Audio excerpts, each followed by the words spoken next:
Hoje, a gente vai conversar sobre um assunto que tem muitas controvérsias e eu quero explicar muito bem para você. Hoje, nós vamos conversar sobre o orixá na Umbanda. O que é o orixá na visão umbandista? Na Umbanda, existe qualidade de orixá? Por exemplo, Oxum isso, Oxum aquilo, Inhansã isso, Inhansã aquilo. Quais são os orixás que podem ser cultuados na Umbanda? Além dessas, tem muitas outras perguntas e que eu quero conversar com você, eu quero explicar. Acompanhe o nosso raciocínio para você entender. Essas são algumas das questões que nós vamos responder hoje. E são questões, minha gente, que eu digo para você que são muito complexas. São complexas a começar pela própria diferença do conceito do que é um orixá. É por aí que eu quero começar para você entender. Lá na África, por exemplo, e em algumas religiões aqui no Brasil, o orixá ele é considerado o ancestral divinizado, ou seja, alguém que existiu encarnado e que em algum momento da sua vida se tornou divino. Isso é um conceito do orixá lá na África, é o conceito do orixá em algumas religiões aqui no Brasil. Na visão da Umbanda, e eu quero deixar claro aqui uma coisa, na visão da Umbanda e na visão especificamente de a centelha divina, da nossa casa, da nossa linhagem espiritual, eu digo especificamente por quê? Porque a Umbanda eu entendo que é diversa e que pode ter visões diferentes dentro da própria Umbanda. Mas na visão da Umbanda, nós usamos a palavra orixá, entenda isso, usamos a palavra orixá não para designar o ancestral divinizado, como lá na África. Nós usamos a palavra orixá para identificar uma imanência divina. Opa, o que é imanência? Que palavra difícil é essa? Imanência é algo que é de alguém, pertence a alguém e que se irradia para fora. Isso quer dizer o seguinte, na Umbanda a gente utiliza a mesma palavra que lá os africanos usam para identificar o ancestral divinizado, a gente utiliza essa mesma palavra, a palavra orixá, para identificar uma força divina que pertence a um único Deus, está dentro de um único Deus, que nós chamamos de Zambi, Olorum, enfim, está dentro de um único Deus. E que dele se expande de forma diferente para todos os elementos da criação. Irradia-se de Deus, irradia-se de Zambi, irradia-se de Olorum, irradia-se e atua de forma diferente sobre a natureza, sobre os relacionamentos sociais, sobre as atividades humanas, sobre cada um de nós.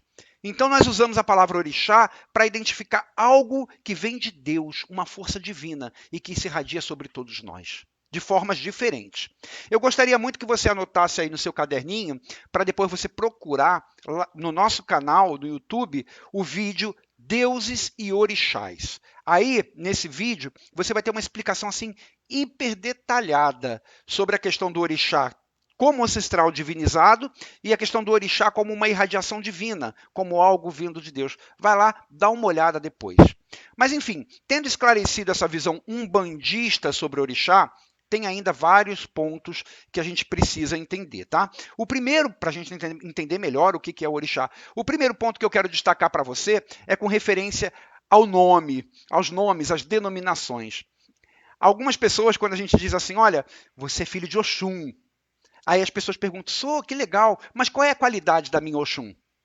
Então eu quero explicar para você o porquê de na Umbanda a qualidade ou essas subdenominações não serem tão importantes assim. Aliás, deixa eu explicar para você o que é a tal da qualidade. Oxum isso, Oxum aquilo. Apesar de lá na África ter cerca de 600 orixás diferentes, olha só, 600, segundo relatos aí, segundo estudiosos, 600 orixás, tem estudiosos que falam em 4.000 orixás diferentes. Apesar de lá na África ter tanto orixá assim, nós, aqui no Brasil, herdamos o conhecimento somente de apenas em torno de 16. Dos 600, reduzimos para 16. É o que a gente absorveu, é o que a gente herdou dos conceitos lá da África. Então, a gente tem em torno de 16 denominações diferentes de orixá. Embora haja mais de uma centena de subdenominações desses 16 principais. Essas subdenominações, desses 16 orixás principais, Alguns chamam de qualidades desse orixá, outros chamam somente de tipos ou de subdenominações. Enfim, essas qualidades, elas remetem a momentos específicos das suas lendas, dos seus itãs. Então, aquele orixá, segundo a lenda africana, teve um momento na vida dele em que aconteceu isso assim, assim, assim, assim, e que ele agiu daquela maneira. Então, naquele momento, ele recebe uma denominação, um sobrenome, digamos assim, de acordo com aquela ação que ele teve, ou de acordo com aquilo que aconteceu com ele. Então, essas qualidades, elas remetem a esses momentos específicos das lendas, ou então elas atribuem características novas àquele arquétipo principal, aquele arquétipo original daquele orixá. Deixa eu explicar um pouquinho melhor para você. Vamos dar o exemplo de Oxum. Oxum é um dos 16 orixás principais que nós herdamos aqui no Brasil. E Oxum possui um arquétipo, uma personalidade assim bem definida. Essa personalidade, esse arquétipo, ele tem muita ligação com sensualidade, muita ligação com beleza, muita ligação com doçura. Então, todos os tipos que nós chamamos de Oxum, eles têm este arquétipo, eles têm esta personalidade. Só que algumas dessas subdenominações ou qualidades acrescentam a este arquétipo principal, que é a sensualidade, é a beleza, acrescentam a este arquétipo principal outros atributos mais específicos. Exemplo, Oxum Opará. Oxum Opará, além de ter esses arquétipos principais, a beleza, a sensualidade, ele também tem o arquétipo da guerreira. Então, ele acrescenta ao arquétipo principal um arquétipo de agressividade. Oxum Abalô. Oxum Abalô é uma qualidade considerada idosa. Então, além da doçura, além da sensualidade, além da beleza, também acrescenta este novo atributo de ser idosa. Oxum Carê, espevitada, além da sensualidade, além da beleza, espevitada. Oxum Ijimu, além da sensualidade, além da beleza, é muito feiticeira. Então, quer dizer, essas qualidades, essas subdenominações, elas acrescentam alguns atributos específicos àquele arquétipo principal, àquele arquétipo original.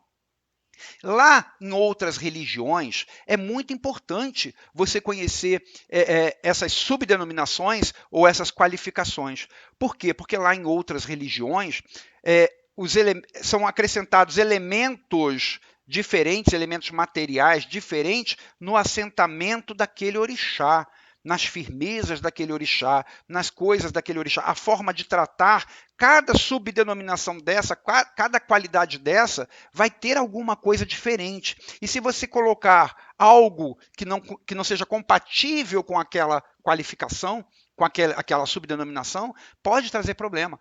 Então, em outras religiões, é muito importante você saber se você é de Oxum Ijimu, ou se você é de Oxum Opará, se é de Oxum Carê, se é de Oxum Abalô. É muito importante saber, que é para não fazer coisa errada, para não colocar no assentamento, ou para não cuidar daquele orixá, daquela vibração, de uma forma equivocada. Mas na Umbanda, os fundamentos são bem diferentes dessas outras religiões. Na Umbanda, a gente não utiliza esses elementos materiais, esses assentamentos com essas coisas todas diferentes. Então, na Umbanda não tem essa necessidade. É por isso que na Umbanda não é preciso que a gente saiba qual é a qualidade daquela Oxum. A gente fala, a pessoa é filha de Oxum. Não é preciso, de regra geral, existem alguns casos que a gente até procura saber, mas de regra geral não é preciso identificar e nem informar o médium. Olha, a sua Inhansã é Oiabagã, é Oiafunã, é Oiatopé. Isso é importante lá em outras religiões. Na Umbanda a gente fala, você é filho de Inhansã. E isso é suficiente, porque a gente não vai usar elementos que sejam específicos desta ou daquela qualidade. A gente vai trabalhar com Inhansã, ou seja, com o arquétipo principal de Inhansã. Então, seja qual for a sua Inhansã, ela vai ser tratada da mesma forma que todas as outras dentro do terreiro de Umbanda. É por esse motivo, minha gente, que muitos nomes que são utilizados em outras religiões não são conhecidos dos médiuns umbandistas e nem precisam ser. Agora, só que tem uma diferença entre não precisar ser e não poder ser. O médium de Umbanda, ele não precisa saber se a sua Oxum é Ijimu ou Pará, se a sua Inhansã é Inhansã de Balé, se é Inhansã Oiatopé.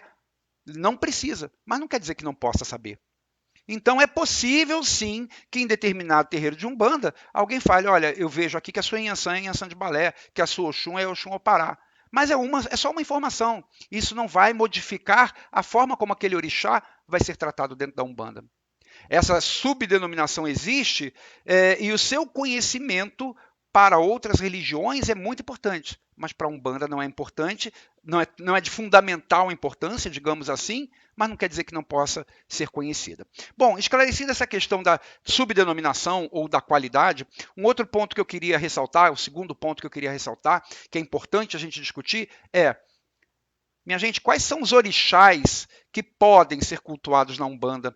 A gente escuta por aí, olha, o orixá tal não pode na Umbanda só pode 7 orixás, tem terreiro que fala assim, só pode 7, só pode 12, só pode 14, enfim, tem essas divergências. A resposta que nós entendemos ser a mais correta é qualquer orixá pode ser cultuado na Umbanda, ou melhor dizendo, tantos quanto aquele sacerdote de Umbanda conhecer ou tiver condições de cuidar.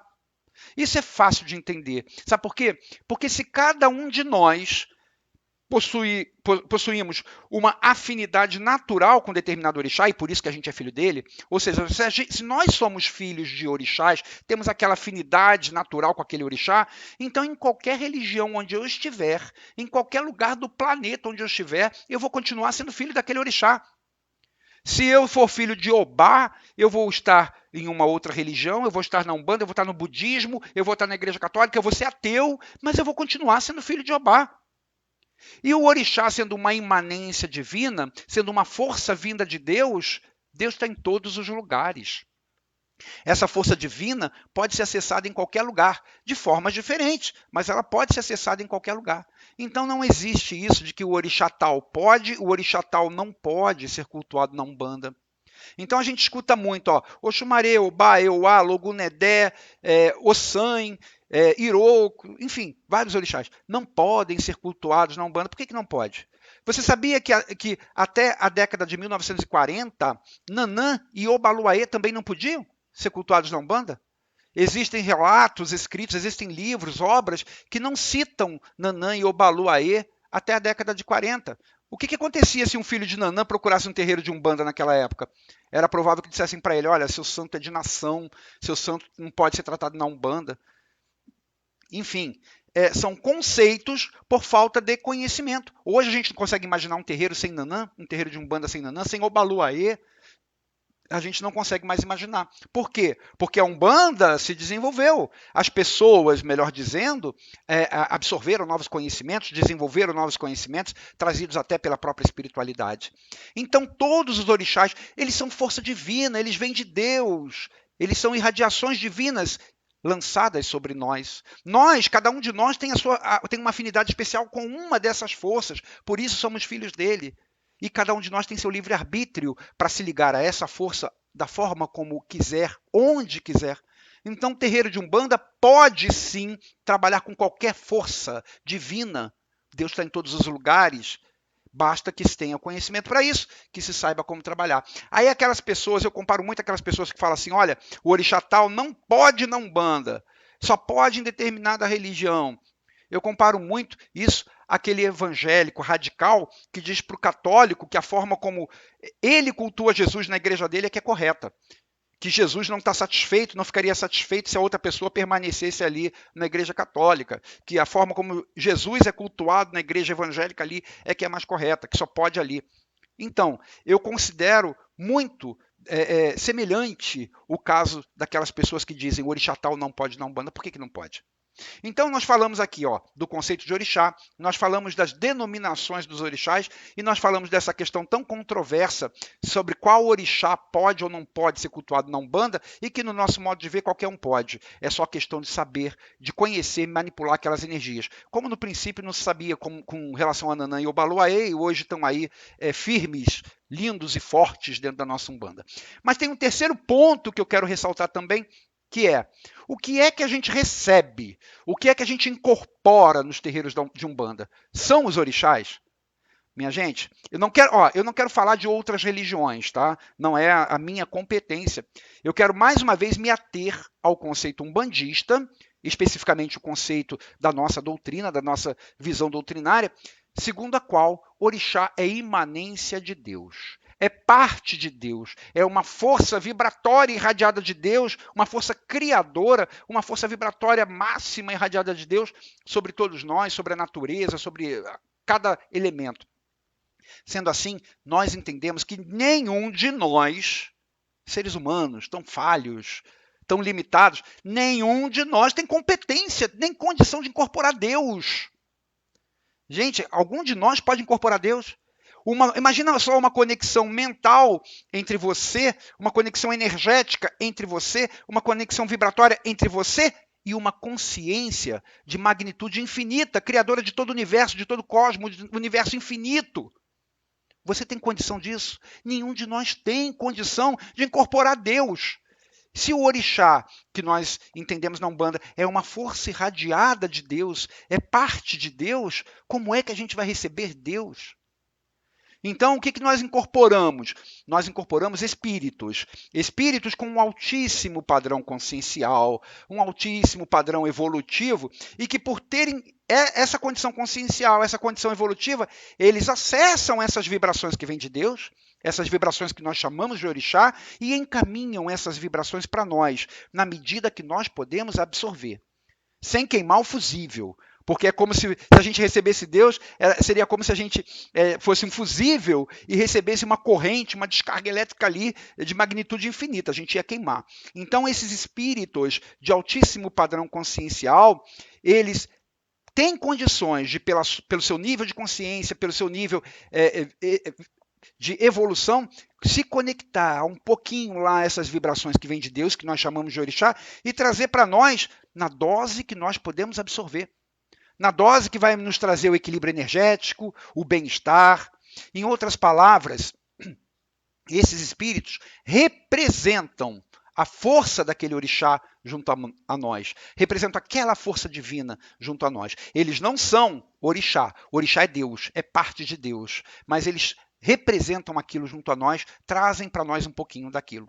Esses espíritos nós chamamos de falangeiros dos orixás. Esses falangeiros, quando se aproximam de nós, eles não trazem apenas as energias dos orixás. Eles fazem isso também, mas eles personificam o seu arquétipo para facilitar o nosso entendimento, para a gente conseguir compreender que ele está representando aquela força. Então, se ele representa aquela força de luta, aquela força de bravura, que nós chamamos de Ogum, por exemplo, ele vai representar aquele arquétipo do guerreiro junto a nós. E essa personificação, esse arquétipo, a gente percebe na dança, a gente percebe no gestual, na expressão facial e até na imagem com a qual ele se apresenta a um médium clarividente. Ele vai assumir uma roupagem fluídica de acordo com aquele arquétipo que ele está representando. E aí nós chegamos no quarto ponto que eu queria falar, que é a aparência dos falangeiros dos nossos orixás. O conceito original de orixá, quero lembrar, é um conceito africano. E por isso, o orixá africano ele é personificado antropomorficamente, ou seja, com forma humana, na figura do negro. Mas nós não estamos falando deste orixá. Nós estamos falando de uma força divina que nós chamamos de orixá. Uma força divina irradiada de Deus. E Deus não é homem, Deus não é mulher, Deus não é novo, Deus não é velho, Deus não é índio, Deus não é branco, Deus não é negro, Deus é Deus. Deus é imaterial. Deus não tem como ser representado. Então, o orixá, nesta nossa visão, ele também, como sendo parte de Deus, ele não teria como ser representado. Mas, na Umbanda, eu torno a dizer, nós trabalhamos com falangeiros. Falangeiros que representam esses arquétipos. E que, por representarem esses arquétipos, assumem alguma aparência, assumem alguma forma. E a Umbanda, por ser uma religião brasileira, os falangeiros dos nossos orixás, aqueles que a gente recebe no terreiro representando Oxum, representando Inhansã, representando Xangô, representando qualquer força chamada orixá, eles se personificam antropomorficamente para o médium vidente na figura das 3 raças que compõem o povo brasileiro. Então, eles se apresentam tanto da forma branca, quanto da forma negra, quanto da forma indígena. Porque a Umbanda é uma religião brasileira. E os nossos falangeiros estão dentro da Umbanda, são falangeiros de Umbanda que representam aquela força do orixá vinda sobre nós, representam aquele arquétipo. É por isso que os falangeiros de Ogum, por exemplo, eles normalmente se apresentam aos médiuns clarividentes como aqueles cavaleiros medievais. Já viram? Até em imagem a gente vê, né, imagem de algum beira-mar com aquela armadura de capa, imagem de algum Iara com aquela armadura na parte de cima e um saiotezinho embaixo, alguns sete espadas com aquelas sete espadas do lado. Eles se apresentam assim para os médiums clarividente, de uma forma branca. Já os falangeiros de Oxóssi se apresentam como índios. Eles vestem a roupagem indígena, que são os nossos caboclos. Os nossos pretos velhos, por exemplo, eles são falangeiros que trabalham sob a vibração de Chapanã e se apresentam como negros, ou seja, representam a sabedoria máxima, porque são anciãos e se apresentam como negros. Então, os falangeiros dos nossos orixás, eles se apresentam com as etnias que compuseram o povo brasileiro. A Umbanda é uma religião brasileira. Mais uma vez, eu torno a dizer, eu não estou falando do ancestral divinizado.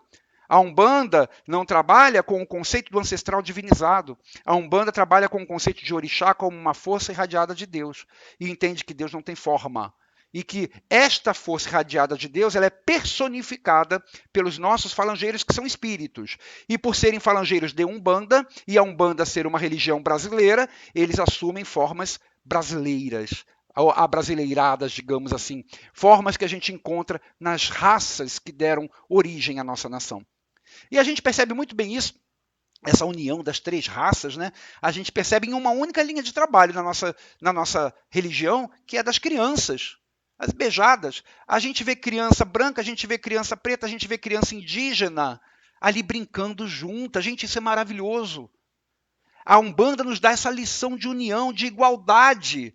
Ela bota ali na pureza das crianças, brincando juntas. A criança que se apresenta como raça branca, a criança que se apresenta como raça negra, a criança que se apresenta como raça indígena. Isso é lindo, isso é maravilhoso.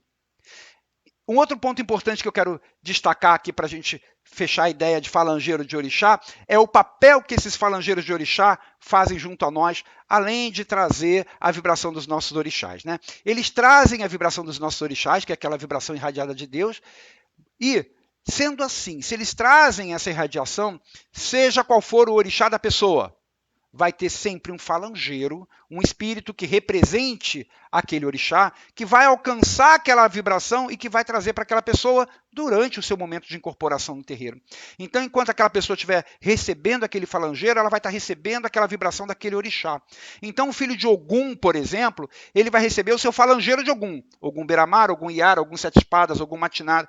Ele vai receber o seu falangeiro de Ogum. E enquanto ele estiver recebendo o seu falangeiro de Ogum, este falangeiro vai estar conectando ele àquelas vibrações de Ogum, do orixá Ogum, da força divina que traz bravura, que traz coragem, que traz força. O seu falangeiro de Ogum vai estar fazendo isso.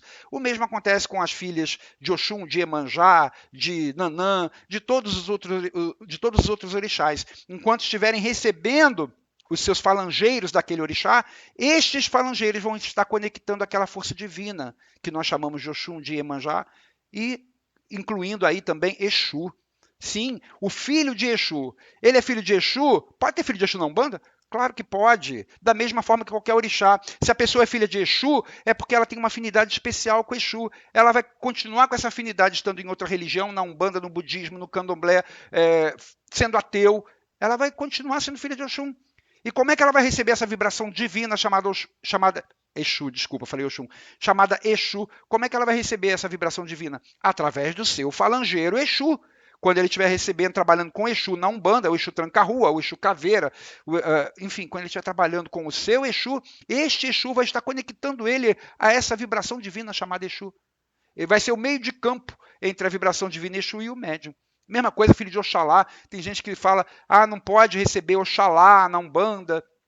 Tem gente que fala que não pode, porque aí explica assim, não pode porque Oxalá é Jesus. Não, primeiro que Oxalá não é Jesus. E segundo que quando se recebe um falangeiro, não é o orixá. O orixá é vibração divina. Recebe-se um espírito que representa aquela vibração. Então o filho de Oxalá, por exemplo, ele na Umbanda vai receber um falangeiro de Oxalá. Um espírito que enquanto estiver incorporado naquele médium, vai conectá-lo àquela vibração de Oxalá, que é a vibração criadora dentro de Deus. E assim por diante. Então, minha gente, todos os espíritos que nós recebemos na Umbanda, eles são falangeiros, não são deuses. Aliás, eu torno a dizer, vai assistir depois, quando terminar aqui essa nossa conversa, assiste o vídeo Deuses e Orixás, para você entender bem melhor, bem a fundo, tudo isso que nós estamos falando. Então, são falangeiros, e que pertencendo a uma falange, a um grupo de espíritos, eles vão se apresentar com aquele mesmo arquétipo, vão trabalhar sob a mesma irradiação divina, chamada orixá, o orixá tal, o orixá qual, e vão reger sobre o mesmo elemento da natureza que aquela vibração divina rege. Vão atuar sobre os mesmos tipos de relação social que aquela vibração divina atua.